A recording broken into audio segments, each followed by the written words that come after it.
Hello and welcome to Play the Game 4. I'm William Brougham, and on today's show we've got two very talented and special guests. We've got clay target shooter and land speed racer Gemma Dunn. Welcome to the show. Hi, thanks for having me. It's a pleasure. And we've also got former Rugby Union international player Ben Evans. Good to be here. Who's now based in Sydney as a coach. First of all, Gemma, I want to ask you, tell us a bit about your sport. So land speed racing is an old sort of hot rod style sport. We race out on salt flats in South Australia and Lake Ghana, and we race over 9 miles, but we have 3 timed miles, and you have to get up to speed by the second mile and hold it for 3 miles. Land speed racing it's something that it's very hard to explain to people, but when you're racing, it feels like you're driving on ice, but it's one of those strange feelings, sort of when you're flying in a plane where you are going extremely fast, but with the lack of depth perception and everything. Huge adrenaline rush. Yeah, huge adrenaline rush. It's over in 50 seconds, and you don't even know what's happening half the time, and then it's over, and then you sort of process it afterwards. It's not the only adrenaline rush you get because you're also a clay target shooter. Yes, I was the son my parents never really had, I think, in a way. But yeah, so I do clay target shooting, have represented Australia at multiple World Cup events, junior and senior. And I do Olympic traps, so where the targets fly out from the bunker away from you. Yeah. So they go at about 110 kilometres an hour, and you have 0.1 of a second between the time you pick it up to actually hitting the target.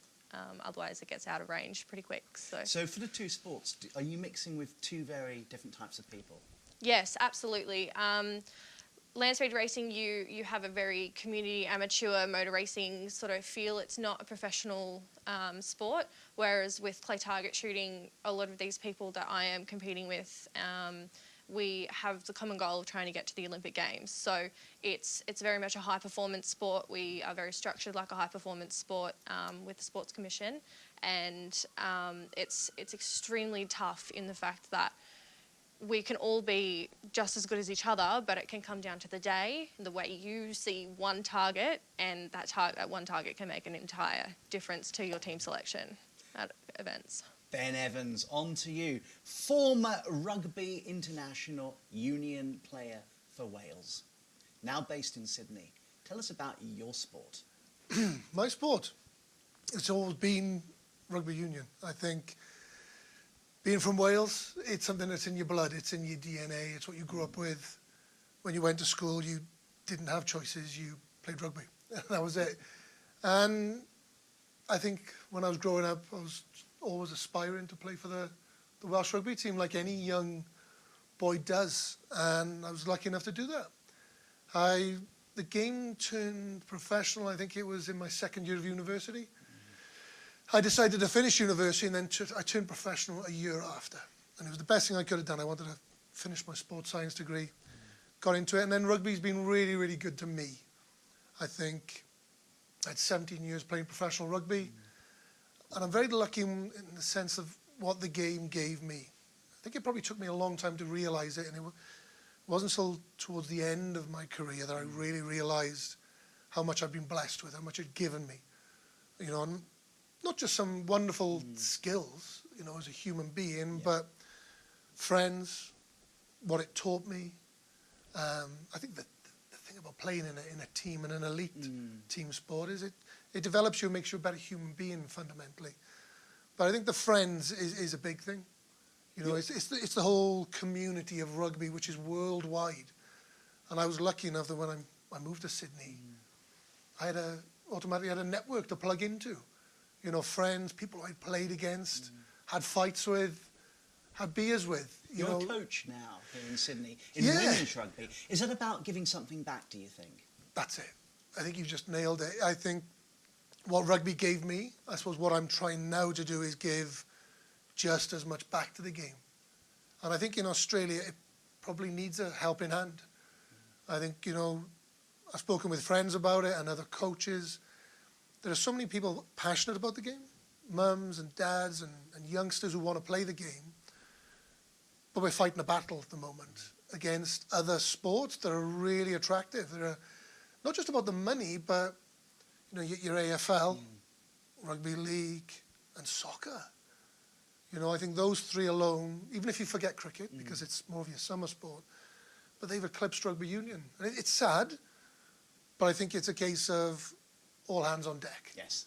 Let's do all that we can. And I think if everybody does a little bit, and I feel like I'm doing my bit, whether it be, you know, last year I was helping out with the Waratahs under 20s and under 19s, and that was great. And then this year I've moved on and doing more stuff with women's rugby, which is fantastic. And I think the parts of rugby union where you've seen a bit of diversity, where you're going into sevens rugby for men and women, women's rugby, wheelchair rugby, they're all doing really well.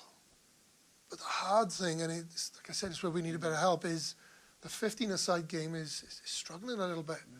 And we're going to touch upon your involvement in wheelchair rugby later. But I think right now, Ben, let's take a look at you in action.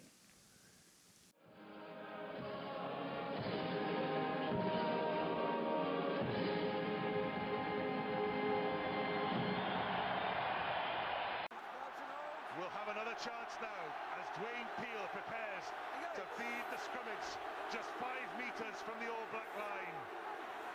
The forwards go for the big surge themselves. They might have the All Black pack in trouble. Wales drive on. It's squirted loose. Penalty try to Wales. Tougher heading does penalise New Zealand at last. Penalty try to Wales. This will bring them within striking range. Well, hey, that's given me a hell of a lot of pleasure, because when I was playing out at half, our forwards were destroyed, and it's such a nice... You're watching Play the Game 4. I'm William Brougham, and what a wonderful clip. Ben Evans, former Rugby Union international player for Wales. The adrenaline and the passion. What I want to know is, what makes you so passionate about rugby union? It's like I said before, I think it's in my DNA, it's in my blood. And that first clip there, where we were celebrating with Graham Henry, who went on to become the New Zealand coach, that day there, you'd think we'd almost won the World Cup. But as a Welshman, all we'd actually done is beaten England. Now, it was great. I'd never, you know, not have that day again or have it to look back on. But what we actually did that day was to stop England winning the Grand Slam. And on that day, because we beat them, it gifted the last ever Five Nations trophy to Scotland, who the day before had beaten France. So that was huge. So Scotland have the last ever Five Nations. They keep it up in Murrayfield. England don't have it, just because we beat them. For us, we had nothing to lose, you know, nothing to lose or win on that game, really. But beating England was everything. And that little clip afterwards was playing against New Zealand, 2003. We genuinely believed that day we had a pushover try against them, penalty try. Up to about that 59 minutes, I think we thought we could beat them. And the last 20 minutes tell a different story, where they scored 3 or 4 tries and put us to the sword. But that was awesome. On the pitch, it's a battlefield. Off the pitch, what is it like between the rival teams? Do you know what? I think as rugby players, what we're all about is that the fact that we can still, you know, have a beer. Sometimes after the game, it doesn't have to be in excess, but you can have a beer, rub shoulders with the guy who you've been knocking lumps out of, and, you know, it has, like you said, it's been a battle. But then you drop that, the game's finished. And what you always see with rugby is a level of humility after the game. Win, lose or draw, be humble. And you see it creep into the modern game a little bit, where there's probably a bit too much showboating, a bit too much in your face. Well, maybe rugby's becoming a little bit like soccer, but I hope it doesn't become too much like soccer. That's something that I'm really passionate about. And when we coach kids, you know, they stay humble. Good. It's about working hard, be passionate about your sport and the team that you're representing, but stay humble. Because that's what you sometimes see in soccer. You know, the money goes to people's heads, and it becomes almost like the lifestyle for celebrity status. What you're saying is it's got to be about the grassroots sport. Massively. It doesn't seem right that you could have 17-year-old millionaires in soccer. It doesn't seem right to me. But the grassroots development, you know, soccer's got that nailed down. It's quite an easy sport to go to. You just throw the ball up, realise where you score, and sort out the offside rule. rugby union's got a lot more complexities to it and a lot more rules, but it's a tougher one. Rugby union's got challenges ahead of it in order to compete against those other three very dominant sports. In Australia, and the public school game, the private school game, is doing well. That's probably what's going to help the Wallabies and the Waratahs with their flow of players. But it's all the others. It's hugely competitive because in the UK we haven't got many sports really. You know, rugby union's gone. Well, it is a very elitist sport. It thrived around private schools, didn't it? I know it's struggling, but these private schools now are playing AFL, rugby league, and soccer.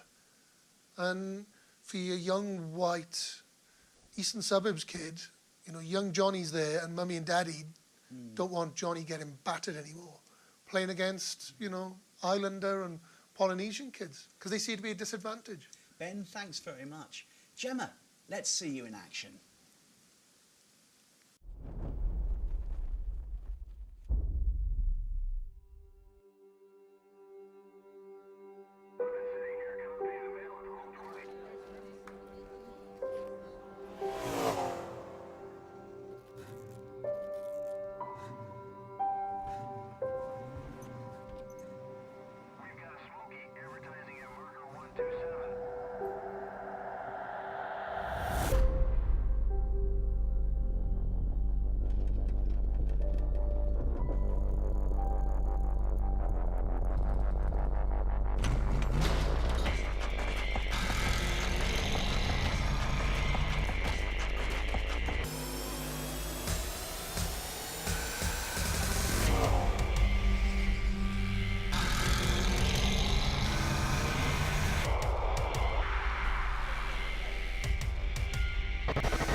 That's Gemma Dunn there, clay target shooter and land speed racer. What an amazing car. Yeah, it's pretty spectacular. I'm very proud of my dad for building that, yeah. And it's called Rosie. Yeah. And it's got an AC/DC connection. Can you tell us a bit about that? So my dad and I have a really big affinity with AC/DC. It's something that we sort of did when I was little, is listen to them in the car. And so the previous car that we had was named Thunderstruck after an AC/DC song. And so Rosie sort of come about because with the engine that's in the car and the size of the car, there's a whole lot of engine compared to the size of the car. So we sort of just immediately thought, okay, well, the song Whole Lot of Rosie sort of captures that a little bit, keeps with the theme of the AC/DC, and so, yeah, the car's name's Rosie. Yeah. What do you think so far have been the highlights of both the shooting and the land speed racing for you? With land speed racing, becoming the fastest Australian woman is one thing that I never really thought that I would aim to do, but as soon as I got into the sport and found out that it was easily achievable in the car that we did, that we have, that was my goal, is to just surpass the 202 mile an hour mark for the previous female, and within 4 runs I did 234 miles an hour, which is close to 385 kilometres an hour, and I was on my green peas when I did it. I wasn't fully licensed on the road. And you're also a member of the prestigious 200 mile per hour club, aren't you? Yeah, so to be a member of the 200 mile an hour club, you don't only have to go over 200 mile an hour, you have to set a record whilst doing so. So the records are class-based within the car. It doesn't matter whether you're man, woman, child, whoever, it's all about the car and what the car can do. So setting a record in that class is hard enough in itself. So you only get one hat. It's kind of like a bag of green with cricket. You only get one hat, and that is it. That is your recognition for the many hours spent now with on the car. shooting, you went to Korea. Tell us. Yeah, so I went to Korea World University Games in 2015. We, as a team, were the first Australian team members to win the medal for the entire uni team. I won bronze with Catherine Skinner and Indy Gladman, and that was pretty spectacular because that was just prior to Catherine winning her Rio 2016 gold medal. And my other major achievement within shooting was shooting a world qualifying score at the Nationals in Perth a couple of years ago, and then making it my first Open World Cup team. I was the only girl to shoot that score and the only girl to go to Cyprus World Cup. And I there beat the previous bronze medalist from the Rio Olympics in that event, my first Open World Cup. Yeah. Congratulations, Gemma. Thank you. Ben, what's your career highlight? There's a few along the way, and I think beating England was just one as a child that our whole success, our whole season could be based on as long as we beat the English. Everyone wants to beat the English. They do. And I think Victimised. it goes back to those Saxon days when they dominated the Celts and pushed us into the mountains. Payback. But it is, you know, we are the smaller nation, you know, as far as Ireland, Wales and Scotland are concerned, and, you know, England is the big, bad, ugly sister, really. And you do. It's true. There's that air of confidence about you English. And, no, I think it's something you just want to do. And we beating England that day in '99 was huge. And then I think getting to the quarterfinals, 1999 World Cup in Cardiff, got to the quarterfinals, which was a minimum really for a host team. You want to get to the quarterfinals, and we lost to the winners. We lost to Australia. Put up a good show. It was a good battle, but Australia were, you know, the better team. So getting to the quarterfinals was a big thing, and I think I was also part of a genre whereby Graham Henry came in. I think it was a big shift in Welsh rugby where we became so much more professional on the field and off the field, and he started something. Wherever anyone says, he started it, and after my time was done, they carried on with that improvement, and they started winning Grand Slams, getting further in the World Cup. And it was huge. So I definitely say I think it was the '99 World Cup, beating England probably. Ben, before I ask you about your interest, both of you, in fact, outside your sport, can you tell us a bit about wheelchair rugby and your involvement? Yeah, do you know, the first time I'd seen it was on TV, and I think it might have been the World Championships, and I saw it in the Olympics as well. And it was amazing. And I got to see some guys who I've since met. I felt like a teenager in their presence. I was like, shall I get them to sign my autograph book? You know, they're like Riley Batt, Chris Bond. These guys are legends, you know. And watching the way that they play rugby just epitomises everything about the team sport and rugby. What it's all about is a huge amount of commitment, the way they throw themselves into those collisions. It's huge. It's the way I was coached to play, and I love it. And then there's been a few occasions, and I know you and I have spoken about this, where I got to play it a couple of times. They were exhibition games. The strength. Yeah, it's a big upper body thing, you know, and there's some guys are, you know, powering those wheelchairs, and they might be short of a limb, you know, a hand and stuff, and but their level of commitment and how they perform, you know, it's catch the ball, pass the ball, power the wheelchair, all with this upper body thing. It's phenomenal. Ben, what I want to know now is, what are your interests outside rugby? Particularly, I want to touch upon your involvement in mental health awareness. Yeah, I think it started off, I struggled towards the end of my rugby career, and I went to a bit of a dark place, and with the support of friends, family, and the rugby club that I was playing at the time, which was Moseley Rugby Club in the UK, I pulled through it. And it was a tough thing. And I think some people throughout life, there can be a trigger. You know, it can be a sport coming to an end, an injury, crisis. But I just think it's something that we all need to talk about. And I think it is good to talk about it. Some of us, it's written all over us, that we're struggling, that we've got a battle. And then there are the others, the ones that we don't know about, the ones that hide it really, really well. And they probably suffer in silence. And I remember when I struggled, there were a few friends of mine who'd been hiding it really well, and they kind of came out of the woodwork, and we got talking about it, and it just that air of relief when you know you're not the only one. And I think it puts a little bit more of a spin on it that maybe sometimes it's not quite as bad as you think it is. And there's lots of really good movements out there now, you know, fighting this battle against, you know, trying to promote the mental health awareness. That's probably the best way to look at it. Because particularly among men, there is still a stigma, isn't there, about admitting that you may have mental health issues. Oh, it's the old British thing, isn't it? The stiff upper lip. Yeah. You know, you don't show your emotions, and you just deal with it and get on with it. And that's probably what makes it worse. And, you know, there are certain young rugby players, more mature rugby players, ex-teammates who I've reached out to. And I'd like to think, you know, through my experience and how I got through it, that maybe I've helped them in some way to cope with their issues. Because you do mentor young adults, don't you?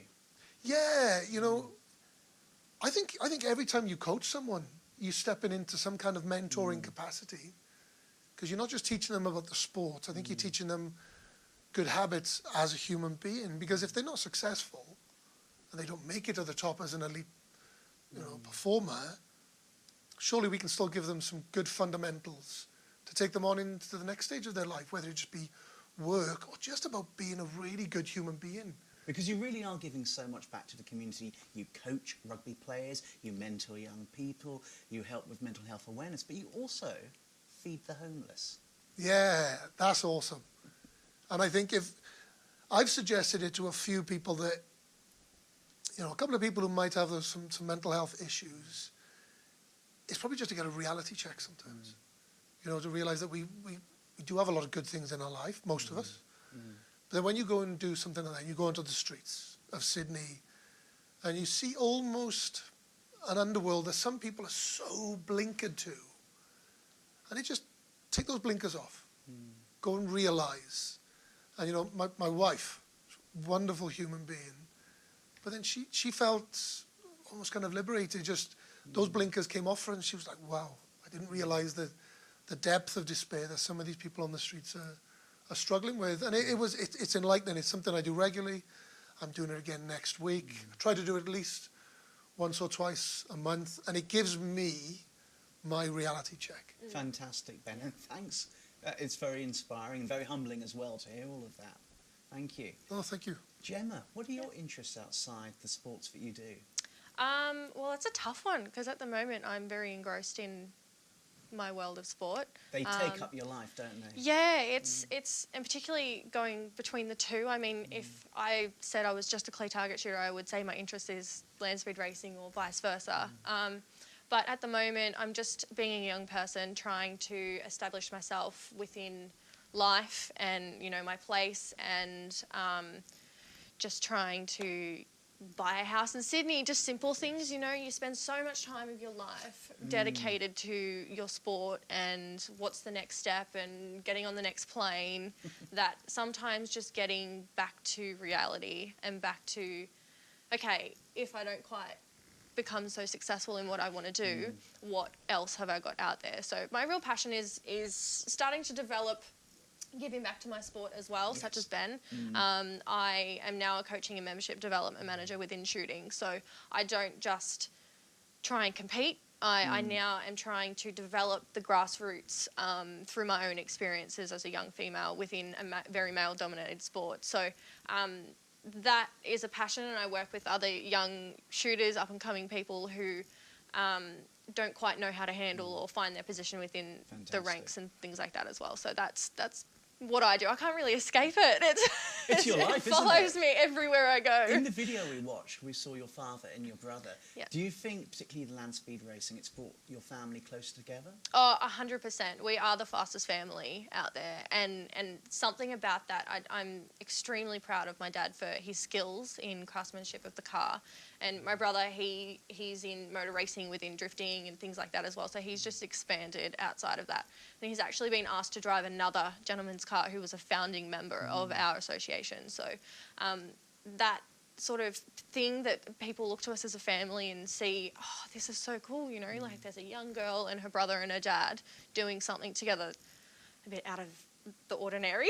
But Yes. we do something together, and we go down to the workshop on a Tuesday night and build the car with pizza. Like, that is how we built the car, Tuesday night, pizza and workshops. So it was a fantastic thing for a family to do. My mum, my poor mum, she has to watch all of us fling ourselves down this racetrack, but she... A sports widow. Yes, oh, so I feel so bad for her. She doesn't come to the start line to watch us get strapped in the car or anything, but it's just something about, you know, my dad, I do have my life, like my life is in his hands. Like, he gave me my life and it's in his hands, and I completely trust him. There's that level of trust that you just get on another level. So, I've got to ask you the killer question.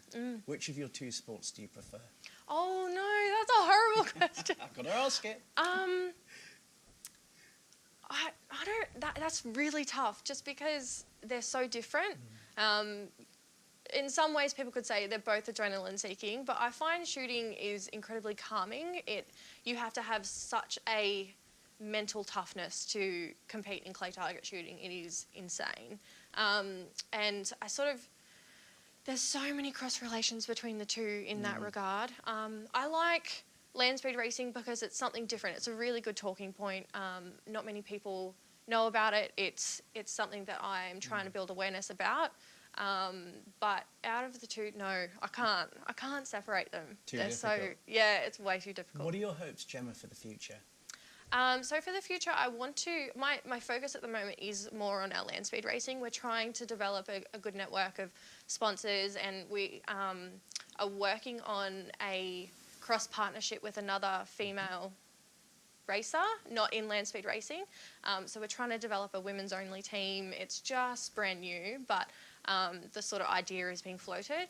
And I just want to build awareness about our sport. You know, it's something that a lot of people can come and do, and it's a fantastic experience. So, and as a young female, I think it's important to get other young girls trying different things, you know, breaking out of that norm of the normal thing that you would generally pick as a sport. I think it's awesome that you're kind of pioneering and kicking those doors open for sports that would be closed off to women. Yeah, Absolutely. You know, yeah, be a pioneer, be different, go and kick down more doors. yeah, yeah. And if you're there kind of as the flag bearer, leading more women to get into, Yeah. you know, the shooting or the racing, then so be it. It's very important. You know, we can't be limited nowadays, and we're not limited. I mean, we never were, but there is that perception that, you know, oh, there's so many blokes out here, like, I don't really know if I belong. You belong. Just make sure that you do you, and they'll accept you Well, no best matter what. of luck. And Ben, you're very much involved with women in rugby, aren't you? Yeah. What are your hopes for the future? Do you know what?